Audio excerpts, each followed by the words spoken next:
बुरे काम का बुरा नतीजा। बहू मायके ही तो जा रही हो, इतना सामान खरीदने की क्या जरूरत थी। हमारे जमाने में तो बहुएं मायके से सामान भर भर कर लाती थीं, और एक तुम हो जो ससुराल से भर भर के ले जा रही हो।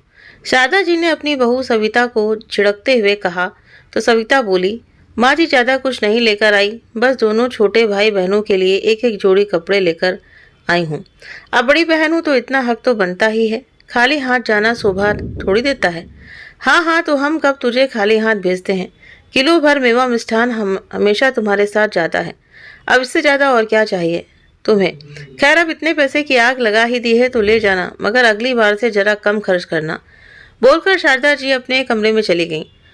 अपनी सास की ऐसी जली कटी बातें सुनकर सविता का सारा उत्साह ठंडा पड़ गया। सविता और सोमेश की शादी को 4 साल होने को आए थे।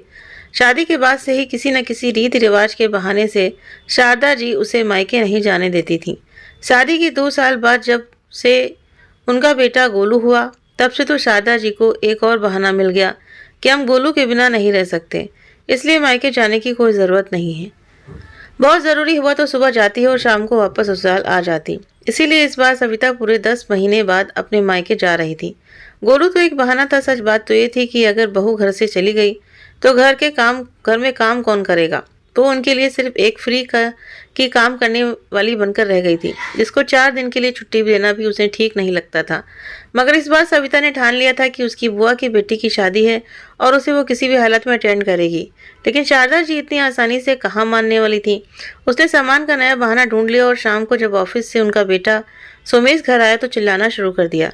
एक तो वो बेटा तू तू बहू को मायके भेज रहा है, वो भी पूरे 10 दिन के लिए। इतने दिन गोलू के बिना मेरा मन कैसे लगेगा, और फिर बुढ़ी माँ घर में इतने सारे काम कैसे करेगी, तूने ये भी नहीं सोचा। ये सब सुनकर भी जब सोमेश कुछ नहीं बोला तो शारदा जी असली मुद्दे पर आ गई और कहने लगी कि बेटा बहू तेरे पैसों में आग लगा रही है। आज न जाने कितने हजारों का सामान अपने भाई बहनों के लिए लेकर आई है। अगर ऐसे ही चलता रहा तो हम कंगाल हो जाएंगे। अरे माँ, इतने समय बर्बाद मायके जा रही है तो मैंने ही पैसे दिए थे, अब तो उन पैसों को जो चाहे वैसे खर्च करे। हमें क्या, आप आराम से चाय नाश्ता करो वरना आपका बीपी बढ़ जाएगा। सुमेश ने माँ को शांत कराते हुए कहा, हाँ हाँ, तुझे क्यों चिंता होगी, मैं माँ हूँ, मुझे तेरे एक एक पैसे की चिंता है। फिर सविता की ओर घूरते हुए बोली, बहू पैसा मेरे बेटे का है, तुम्हें यूं उड़ाने का कोई हक नहीं। इस बार तो तुमने अपने मन की कर लिया, अगली बार से अगर ऐसा करने का सोचा भी तो मुझसे बुरा कोई नहीं होगा। गुस्से में भुनभुनाते हुए शारदा जी बाहर चली गई। सविता वहीं खड़ी आंसू बहाती रही और उस दिन को याद करने लगी जब शारदा जी ने उसे गले से लगाते हुए कहा था कि तुम मेरी बहू नहीं बेटी बनकर रहोगी, जो मन करे वो करना, पढ़ाई लिखाई इतनी की है तो नौकरी भी कर लेना। मैं बहुत खुले विचारों की हूँ, लेकिन हुआ उससे उल्टा। शादी के 2 महीने बाद जब सविता ने नौकरी करने की इच्छा जाहिर की तो शारदा जी रीति रिवाज घर परिवार का झंडा लेकर बैठ गईं। लोग क्या कहेंगे, बहू घर में भूखे मर रही है जो बाहर कमाने चल पड़ी। भीड़ बसों में धक्के खाने, अनजान मर्दों के साथ काम करने, तुम्हारी 2 टके की नौकरी के पीछे हमारे खानदान का नाम मिट्टी में मिल जाएगा। ना बाबा ना, ये तुम्हारी 4-5 हजार की नौकरी हमें नहीं करवानी। चुपचाप घर में बैठो, खाओ पियो, मौज करो। इन्हीं सब बातों को याद करके सोचने लगी कि ये कैसी मौज है जो आज तक समझ नहीं आई। घुट घुट करके जीना, एक एक पैसे के लिए हाथ फैलाना, छोटे से छोटे खर्चा करने पर भी 100 बातें सुनाना। पैसा मेरा बेटा कमाता है, तुम खुले हाथों से लुटाती हो, तुम्हें तो बचत करना नहीं आता, पैसा कमाओगी तब पता चलेगा। और भी न जाने क्या क्या। इस घर में आकर तो सविता की सारी ख्वाहिशें खत्म हो गई थी। खैर अभी वो अपना दिमाग सास की बातों में न लगाकर जितने भी दिन मायके जाने के लिए मिल रहे थे उसे जी भर के जीना चाहती थी। अगली सुबह सविता अपनी खुशी को मन में दबाए अपने मायके के लिए निकल पड़ी, क्योंकि उसे पता था कि अगर जरा सी भी खुशी उसने जाहिर की तो सास की बीपी कभी भी बढ़ जाएगी, और अगर सास की बीपी बढ़ गई तो अगले 7 दिन तक वो बिस्तर से नहीं उठेंगी और वो मायके नहीं जा पाएगी। इन्हीं सब बातों को याद करते हुए सविता मायके पहुंच गई। वहां पर माँ, पिताजी, भाई बहन सब उसका बेसब्री से इंतजार कर रहे थे। लाडली बिटिया 10 महीने बाद घर आई थी तो घर में खुशियां तो आनी ही थी। 2 दिन सविता ने खूब आराम किया। तीसरे दिन सभी लोग बुआ के घर के लिए निकल पड़े। वहां जाकर तो जैसे सविता को पंख ही लग गए। दोनों बुआ जी और सारे भाई बहन मिलकर खूब धमा चौकड़ी मचाते। रात को सभी एक हाल में बिस्तर बिछाकर सोते, पुरानी यादें ताजा करने लगते। शादी वाले दिन सुबह सविता का फोन बजा। फोन नंबर देखा तो उसके पति सुमेश का ही था। उसने आज शाम को आने के लिए कहा तो सविता भड़क उठी, ये कैसी बातें कर रहे हो, अभी तो मुझे आए 5 दिन ही हुए और आप मुझे आज शाम को ही ले जाने की बात कर रहे हैं। कम से कम विदाई तक तो रुकने दीजिए। फिर गुस्से में चिल्लाई, कैद खाना खाने जैसे घर में शादी हुई है, मेरी गुस्से में बोलकर सविता ने फोन पटक दिया। तभी उसकी बुआ की बेटी प्रिया कमरे में आई और बोली, दीदी क्या बात है, इतना गुस्से में क्यों हो? जीजा जी से क्यों लड़ाई कर रही थी? तो चुप कर, तेरी अभी शादी नहीं हुई है ना, इसलिए इतनी जबान चला रही है। बोलकर सविता की आंखों में पानी आ गया। अरे दीदी, मैं तो मजाक कर रही थी। क्या हुआ, कोई बात तो है, मुझे बता दीजिए, हो सकता है मेरे पास आपकी बात का कुछ हल हो। तुझे पता है मेरी सास के लिए सिर्फ मैं एक नौकरानी हूँ। 5 दिन हुए हैं मुझे आए हुए और मेरी सास बाथरूम से फिसलने का नाटक कर बिस्तर पर लेट गई है। डॉक्टर ने तो कहा है कि कोई चोट नहीं आई है, फिर भी रो रो कर कह रही है कि बहू को बुलाओ, कहीं पोते को देखे बिना मैं मर जाऊंगी तो मेरी आत्मा भटकती रहेगी। ऐसे नाटक कर रही है मुझे मायके से बुलाने के लिए। रोते रोते सविता ने अपनी सारी बात अपनी बुआ की बेटी प्रिया के सामने कह डाली। सारी बात सुनकर प्रिया बोली, आप भी ना दीदी, आज के ज़माने की लड़की होकर भी बस रोना जानती हो। दीदी एक बात हमेशा याद रखना कि जो दबता है ना, उसे ही दबाया जाता है। आप अपने लिए बोलना सीखो, फिर देखना सब आपकी बात सुनेंगे, प्रिया ने सविता को समझाते हुए कहा। तो सविता बोली, ये सब किताबी बातें हैं, असलियत में ऐसा कुछ भी नहीं होता। एक घरेलू औरत को हर कोई कीड़ा मकोड़ा समझता है, जब चाहे तब मसल कर रख देता है। नहीं दीदी, ऐसा इसलिए करते हैं क्योंकि आप उन्हें करने देती हैं। आप थोड़ा तो आवाज़ उठाएं, देखना बदलाव जरूर होगा। मैं कुछ नहीं कर सकती हूँ। जहाँ 4 पैसे भी भीख की तरह मिलते हैं मुझे, उस पर भी 100 सवाल किए जाते हैं कि वो कहाँ खर्च किए, कैसे खर्च किए। तंग आ गई हूँ मैं हाथ फैलाते फैलाते। इसीलिए तो बोल रही हूँ दीदी कि हाथ फैलाना बंद कीजिए और हाथ को छोड़ना सीखे। मान लिया वो लोग बाहर काम करने नहीं दे रहे हैं, घर में शुरू कीजिए। मुझे पूरा यकीन है कि एक दिन जीजा जी भी घर आई हुई लक्ष्मी को नहीं बोल पाएंगे, लेकिन मैं कर ही कह सकती हूँ। लो दीदी, इतना हुनर है आपके अंदर, साड़ी ड्रॉपिंग, जूड़ा, हेयर स्टाइल बनाना, सूट सिलाई करना, ब्लाउज सिलना, सब कुछ तो आता है आपको।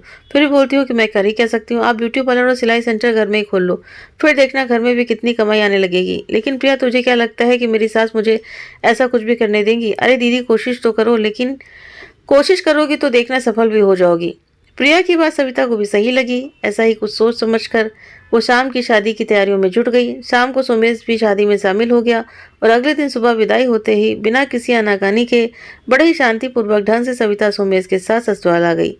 सविता को घर में देख सास अगले दिन ही भली चंगी हो गई। उसे पता था कि सास नाटक कर रही है और वो वही हुआ। सोमेश ने भी इतना तो जान लिया था कि माँ ये सब ड्रामा सिर्फ बहू को बुलाने के लिए ही कर रही थी। उसे अच्छे से पता था, लेकिन अगर माँ को कुछ कहता तो जोरू का गुलाम कहकर न जाने कितनी बातें सुननी पड़ती, इसलिए चुप रह गया। एक दिन मौका पाकर सविता ने सोमेश से बात की और नीचे वाले खाली पड़े कमरे को पार्लर बनाने की बात बताई।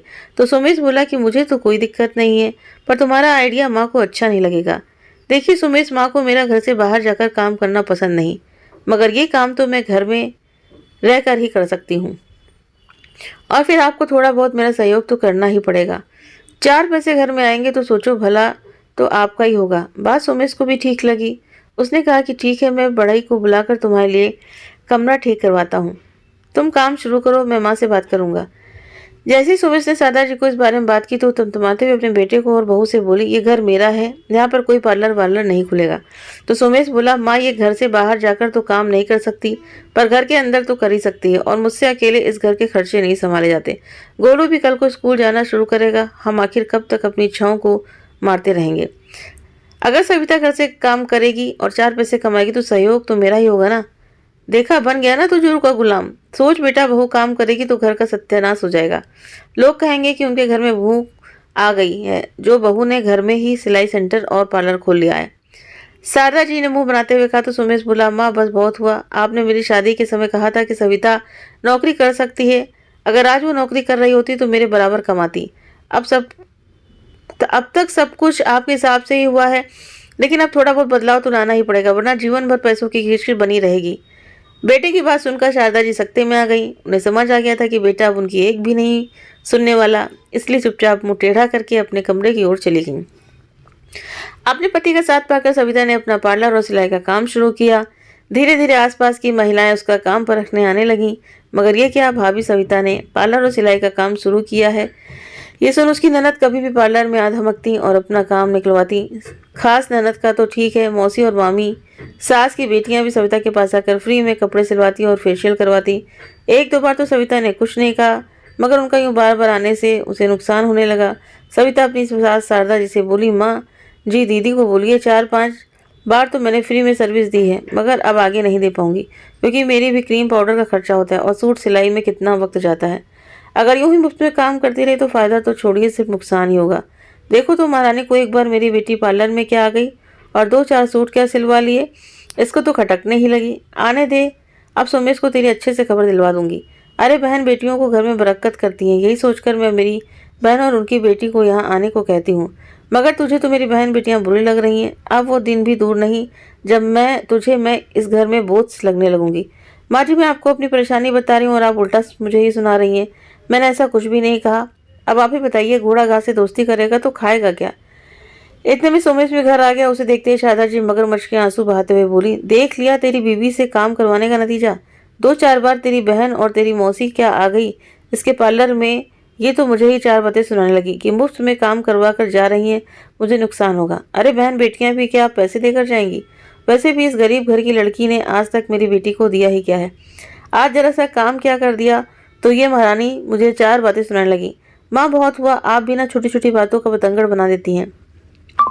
सविता ने मुझे भी बताया था दीदी कोई एक बार नहीं आई, वो तो हर दूसरे तीसरे दिन अपनी सहेलियों को लेकर यहाँ चली आती हैं और फ्री फोकट में पार्लर की सर्विस उन्हें दिलवाती हैं और फ्री में कपड़े सिलवाती हैं। अगर वो सविता की मेहनत का पैसा दिलवाती तो कोई बात होती, मगर वो तो अपने साथ साथ 4 लोगों का काम भी फ्री में करवा रही हैं। अब आप ही बताइए, पार्लर में आया सामान क्रीम पाउडर शैम्पू क्या सब कुछ फ्री में आता है।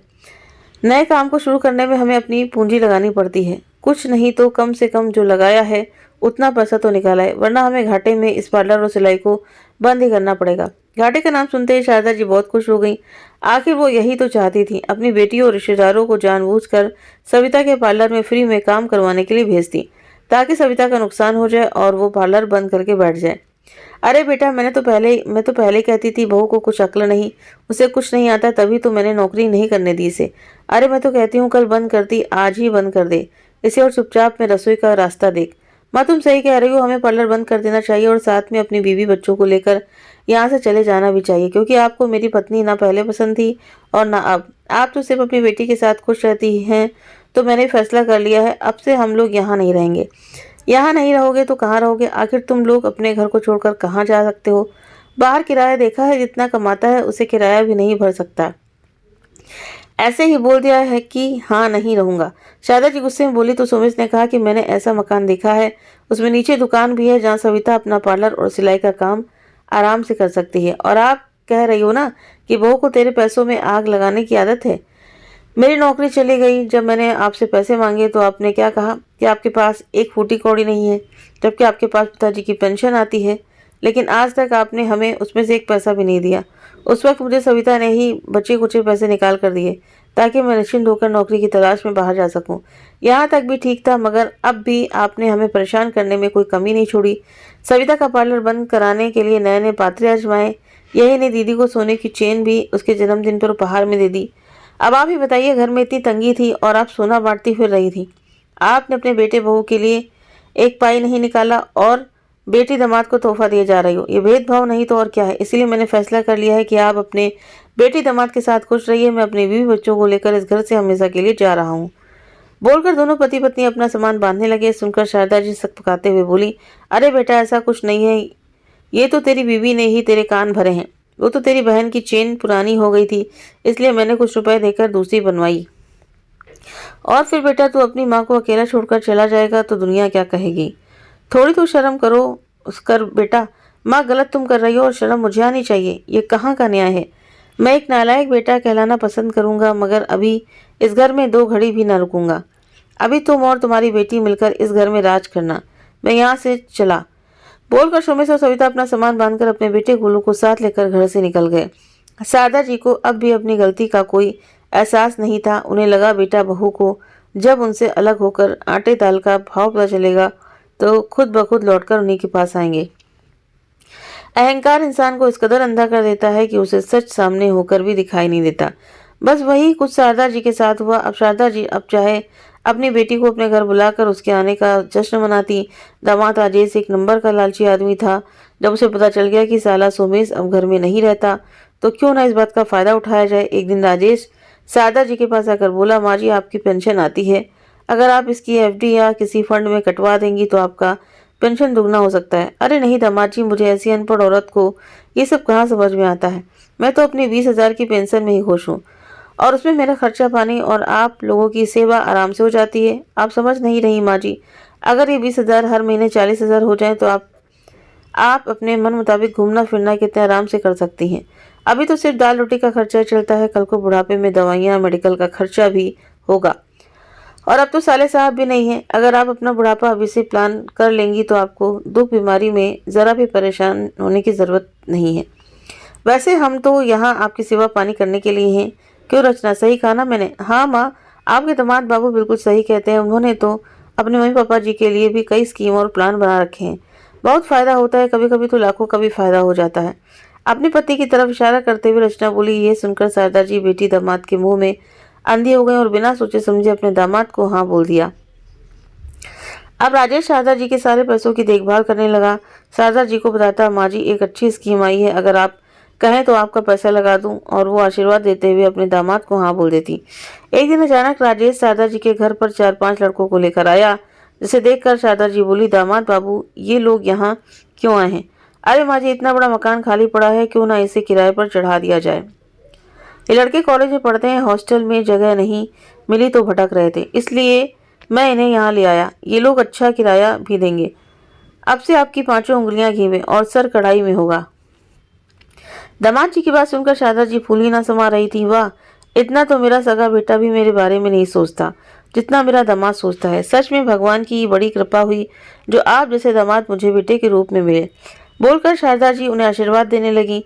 मगर शारदा जी को पता नहीं था कि आगे क्या होने वाला है। धीरे धीरे घर की शांति भंग होने लगी। शुरू शुरू में शारदा जी ने सोचा, जब घर में लोग होंगे तो शांति कहाँ रहेगी। कॉलेज के जवान लड़के थे, कॉलेज से लौटकर आते तो खूब शोर मचाते, तेज आवाज में विदेशी गाने चलाते, अपने और दोस्तों को लाकर कमरे में पार्टी करते। मगर एक दिन तो हद हो गई। उनमें से किसी का जन्मदिन था तो रात के 12 बजने के बाद भी शोर शराबा बंद नहीं हुआ। तो शारदा जी गुस्से में छत पर बने कमरों में पहुंची और दरवाजा खटखटाकर जोर से बोली, तुम लोग बंद करो अपना तमाशा, घर है ये कोई होटल नहीं जो तुम लोग ऐसे चिल्लाते रहोगे। अरे क्या वो अम्मा रोहित का जन्मदिन है तो थोड़ा सेलिब्रेट तो बनता है। आप भी आ जाओ, थोड़ा नाचो गाओ। उनमें से एक लड़का बोला जिसने शराब पी रखी थी। उन्होंने ध्यान से देखा तो सभी लड़के नशे में झूम रहे थे। राम राम करते हुए शारदा जी सीढ़ियों से वापस नीचे उतर आई और सीधा अपने घर का दरवाजा जोर से लगा लिया। ऊपर नीचे दोनों कुंडी अच्छे से बंद कर ली। हिम्मत तो कर ली थी मगर उनका मुंह कलेजे को आने लगा। कॉलेज के बच्चे उन्हें हैवान नजर आने लगे। आजकल अखबारों में बड़े किस्से और कहानियां सुनने को मिलते हैं। बुढ़े बुढ़िया को मार कर लूट कर ले जाते हैं, किसी को पता भी नहीं चलेगा, कोई उनकी चीख पुकार भी नहीं सुनेगा। घर में अकेली हैं। अनाप शनाप बातें सोचकर शारदा जी भय से थर थर कांपने लगी और अपनी बेटी रचना को फोन लगाया। रात के 2 बजे ना तो बेटी ने फोन उठाया और ना ही दामाद ने। कुर्सी पर बैठे बैठे ही फोन को छाती से लगाकर कब शारदा जी को नींद आ गई उन्हें पता ही नहीं चला। सुबह होते ही रचना का फोन आया। क्या हुआ माँ, रात के 2 बजे इतने सारे फोन किए? क्या आपको नहीं पता रात को इंसान सो जाता है, और आप हो कि ये गप्पे मारने के लिए ना दिन देखती हो ना रात। रचना, तेरा दिमाग खराब हो गया। मैं गप्पे मारने के लिए आधी रात को तुझे फ़ोन क्यों करूँगी? कोई मुसीबत आई होगी तभी तो तुझे बार बार फ़ोन लगा रही थी। ऐसी भी क्या मुसीबत आ गई आपको? उबासी लेते हुए रचना ने लापरवाही से पूछा। बेटी, जो ऊपर बच्चे वाली मंजिल में किराए पर रहने के लिए आए हैं, उन बच्चों की बदतमीजी दिन बर दिन बढ़ती जा रही है। कल रात तो शराब पीकर तमाशा कर रहे थे, मुझसे बदतमीजी कर रहे थे। अरे तो आपको क्या ज़रूरत थी उन लोगों से कुछ बोलने की? चुपचाप अपने कमरे में पड़ी रहती। रचना, ये तुम मुझसे किस तरह से बातें कर रही हो? अरे माँ, मेरा मतलब है चुपचाप सो जाती। आपको ज़रूरत क्या है किसी के भी फटे टांग में अड़ाने की? मुझे नहीं पता। इन लड़कों को आज ही मेरे घर से बाहर निकालो। दामाद जी से बोलो अभी आए और इन लोगों का निपटारा कर दें। मुझे नहीं चाहिए ऐसे बदमाश लड़के मेरे घर में, समझी तुम? अच्छा माँ, ठीक है, अब मुझे चाय बनाने दो। तुम्हारे दामाद जी उठेंगे तब मैं उन्हें घर भेजती हूँ। तब तक तुम भी आराम से चाय बनाकर पी लो। कहकर रचना ने फ़ोन रख दिया। उसी समय शारदा जी भी चुपचाप रसोई में जाकर चाय बनाने लगी। चाय बनाकर जैसे बरामदे की तरफ गई तो सामने देखकर उनके हाथ में चाय छूटकर नीचे गिर गई। हे भगवान, मेरे इस मंदिर जैसे पवित्र घर को अपवित्र कर डाला। जिस घर में पुरखों ने कभी चिलम तम्बाकू नहीं खाया पिया, वहाँ पर आज शराब की खाली बोतलें पड़ी हुई हैं।